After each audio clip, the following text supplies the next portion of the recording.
Amanda, our new Associate Pastor of Adult Ministries. And since we have new staff, we're kicking back up our Ask Us Anything. So we have a list of questions from you guys of things you'd like to know about Pastor Amanda. And I'm going to jump right in. So Amanda, you grew up at different times of your life attending UPC and as an adult have been a part of our community for a while. Yep. What excites you most about serving on staff with us? I'm excited about challenging myself to new things in terms of this whole world of virtualness, if that's even a word, is something that I'm learning to become more comfortable with.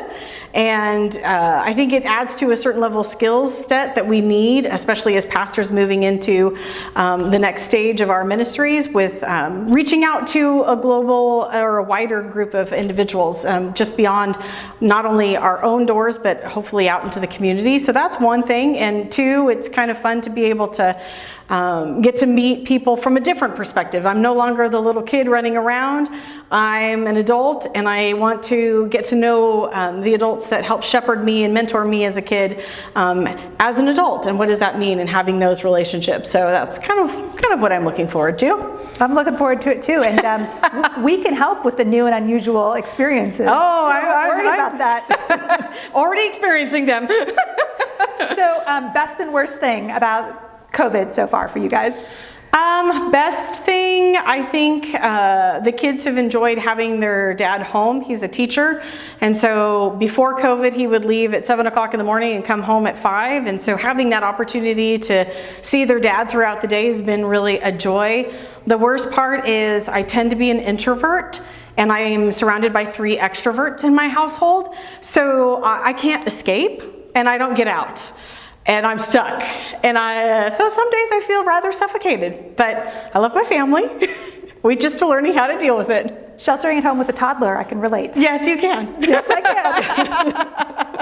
can. When you were a kid, what did you want to be when you grew up? When I was a kid, at first I wanted to be a doctor or a vet, and then I saw some blood and passed out. So that was off the table. That was never going to happen. And then my next goal, really what I wanted to do, was become a history professor. I love history. I love the study of history. And I thought that I would go that direction. But after serving in ministry in various different places in college, it just became apparent that ministry was my calling. So, and I still get to use history with my calling. So that's been fun. Nice. Yeah. Favorite food? Favorite food, Italian. Any kind of Italian. Yum. Yum. Salty, sweet? Definitely sweet. Mm-hmm. Maybe had a little too much sweet in COVID. As we all have. Yes. Yeah. Favorite hymn or like Christian song? Oh, that's a tough one. One of my favorites is Be Thou My Vision. I tried to sing it for my grandmother's funeral, but tried was the operative word because I think I cried through most of it. But Be Thou My Vision is one of my favorite hymns. Me too. Yeah. Yeah. It's a good one. Yeah. 3 things you always have with you besides like your phone and your wallet, your keys, like semi-unique things you might have with you.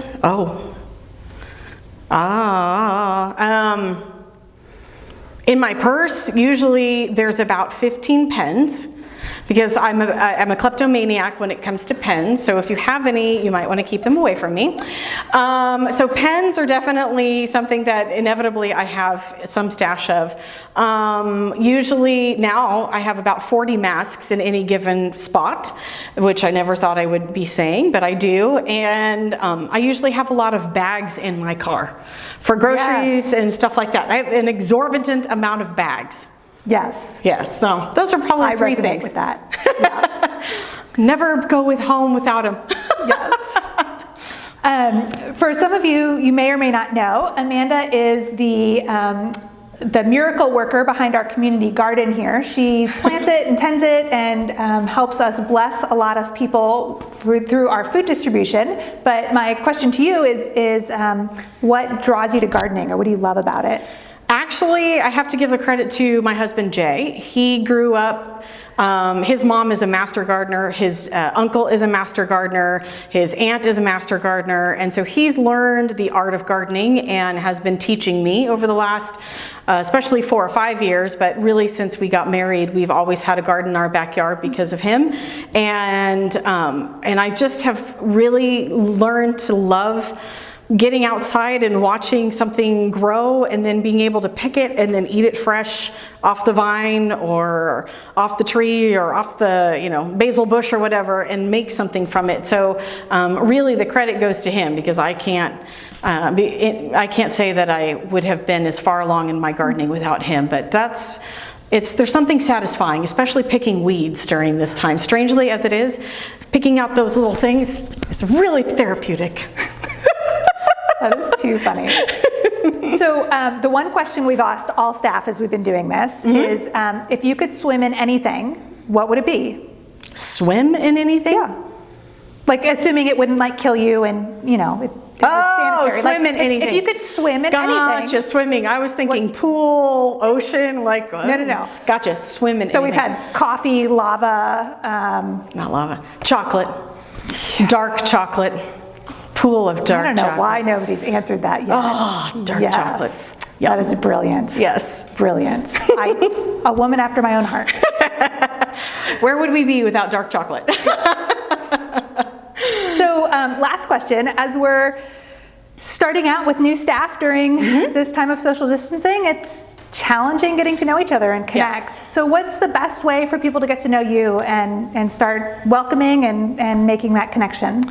Well, I would love to talk with you, and I know we can't do that necessarily face to face, so you can reach me with the staff email, whatever my name is, Amanda@UPCFresno.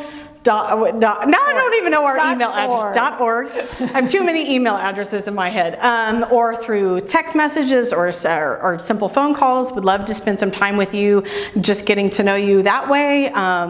I love to do arts and crafts, so if you're a person who likes to make cards or likes to do things like that, or would like homemade cards so that you could write a card to someone, let me know. I'd love to connect with you in those ways too. So those are probably some of the ways, but email and text message or phone calls are probably the best ways to connect during this kind of crazy COVID time.